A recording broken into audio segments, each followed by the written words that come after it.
1969 नंतर सार्वजनिक मालकीचे प्रभुत्व, 1990 नंतर खासगी मालकीचे आणि 2020 नंतर परकीय मालकीचे. मित्सुबिशी हा जपानमधील एक महाकाय उद्योग समूह आहे. या समूहाने दक्षिणेतील श्रीराम फायनान्स या उद्योगात 20% मालकी विकत घेतली आहे. तब्बल 40,000 कोटी रुपयांची गुंतवणूक करून भारतीय बँका, वित्त कंपन्यांमध्ये परकीय मालकी सतत वाढत आहे. अनेक उदाहरणे देता येतील.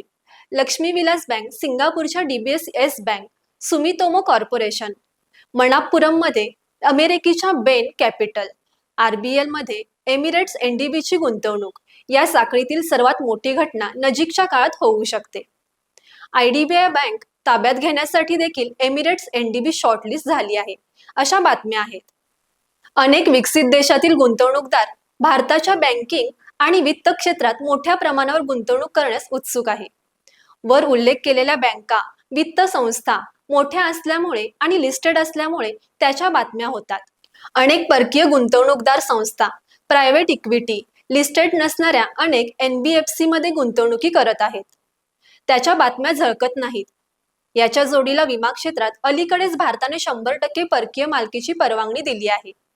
हे सगळे बिंदू एकत्र जोडून बघितले की लक्षात येईल की भारतातील बँकिंग वित्त क्षेत्राच्या मालकीचा नकाशा वेगाने बदलत आहे. नजीकच्या काळात बदलणार आहे, ज्यात परकीय मालकीचा हिस्सा लक्षणीय असेल. 1969 मध्ये राष्ट्रीयीकरणानंतर बँकिंग, विमा क्षेत्रात सार्वजनिक मालकी केंद्रस्थानी होती. छोट्या खासगी बँका होत्या, त्या परिघावर होत्या. 1990 नंतर खासगी बँका केंद्रस्थानी आणल्या गेल्या.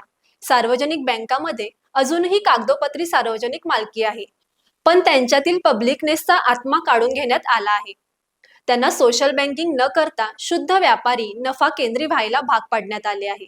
2020 नंतर परकीय भांडवल हळूहळू बँकिंग, वित्त क्षेत्रात जम बसू लागले आहे. ICICI, HDFC सारख्या मोठ्या बँकांमध्ये आधीच FII मोठ्या प्रमाणावर भाग भांडवल ठेवून आहेत. अमेरिकेबरोबर व्यापार वाटाघाटी सुरू आहेत. त्यात फक्त आयात करावर चर्चा नसतात. कोणते क्षेत्र अमेरिकन भांडवलाला खुले करता येईल याच्या देखील चर्चा असतात. याचे दूरगामी परिणाम भारताच्या बँकिंग आणि वित्त क्षेत्रावर आणि एकूणच राजकीय अर्थव्यवस्थेवर होऊ शकतात. विशेषतः retail banking, micro credit, gold loan, fintech, वित्त क्षेत्रात चढ्या व्याजदराने रिटेल कर्जाचा महापूर आणला जाणार आहे. कोट्यवधी गरीब निम्न मध्यमवर्गीय कुटुंबे त्यात बुडून जातील. एवढा महापूर, ज्यात बँकिंग आणि वित्त क्षेत्रातील वाढती परकीय मालकी निर्णायक भूमिका निभावेल.